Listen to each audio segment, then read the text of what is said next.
Next up, we have oral presentation 4, iForward Grantsburg, Wisconsin, Team 1. They're presenting a Mission 12 flight experiment. Good morning, everyone.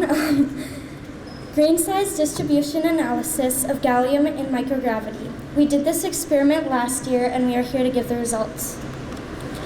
The co-principal investigators are Grace Mullican, Anita Finch, Andrew Nichols, and Dominic Parker, who was unable to make it today. Our teacher facilitators are Constance Claudy, Ron Cerveny, and Jenna Winder. We are partnered with Carthage College and the University of Wisconsin-Eau Claire. So gallium, why did we choose such a different metal? Well, in the past, I've watched YouTube videos from just melting gallium to fun experiments with the interesting metal. It has always amazed me how a substance, especially a metal, can go from a solid to a liquid by just the heat of a hand. When we decided to use this metal for our experiment, we also decided how this could help us in the future. Well, if we ever move to a different planet, such as Mars, we could use it for supplies and building. It could also help us here on Earth with car and computer parts. So gallium, what is it? It is a specific kind of metal that has the ability to melt in the palm of your hand. Its melting point is so low that it actually melts at the melting point of 85.58 degrees in Fahrenheit and 29.76 degrees in Celsius. Gallium is kind of like the metal mercury in some ways, but it is not the same. For example, mercury is toxic and gallium is not. It can stain. The symbol for gallium is Ga and is on group 13 on the periodic table. Gallium also has the ability to alloy with other metals, which means that it can be mixed with other metals and it can make another strong metal. So what is gallium used for? It's used for semiconductors, transistors, and light-emitting diodes. Are some of the examples that I will shortly go over. So what is a semiconductor? A semiconductor is a device that is used to attach circuits. A transistor is a lot like a semiconductor device, but with 3 connections. It is also capable of amplification in addition to rectification. Light-emitting diodes are also known as LEDs. LEDs are used for things such as Christmas lights and decorations, LED light bulbs, etc. If you haven't noticed, all of these things have at least one major thing in common. They are all used in computer parts. Gallium can be alloyed and mixed with other metals to help make these creative creations.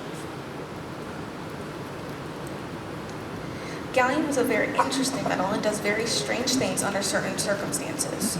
And microgravity is one of those circumstances that may do things to it. When exposed to microgravity, the grain size and structure of the gallium will be changed, and as will the melting process. As you can see in the first picture, there are 3 different examples of what can happen to steel when it is treated differently. We are referencing steel to show how different metals react to heat. Different metals have different grain structures and are built up in unique ways. The metals and their structures are classified into 5 different groups, as you can see in the second picture. And it just happens to be that gallium is put in the other category, meaning it hasn't been studied enough to be put in a specific group. For our experiment, we sent 10 grams of gallium to space in an FME. On the station, they melted the gallium with the heat of an astronaut's hand. On Earth, we were also doing the experiment by melting it in our hands and letting it re-solidify. This was the ground truth sample. Both samples were sent to the UW-Eau Claire to be tested. By using a combination of electron and optical microscopes, the people at UW-Eau Claire studied the differences between both the space sample and the ground truth sample. Figure 1.3 shows some of the different grains. At UW-Eau Claire, they made a machine that was able to polish the gallium for grain analysis. This was done by using a water-cooled grinding and polishing process to avoid melting the metal. The results were inconclusive because the sample size was too small. The left top shows a cross-section of the microgravity sample. The sample on the right shows a sample that was large enough to analyze. You can see that 4 distinct grains are visible. So because the sample size was inconclusive, Dr. Dunn recommended a larger sample size if this is tested in the future. This, of course, is difficult with the constraints of spaceflight where mass and space are greatly limited. We would like to thank our teachers, the professionals, our community, and NCESSE for giving us this amazing opportunity. Thank you for your support and being such a great audience. Do you have any questions for us?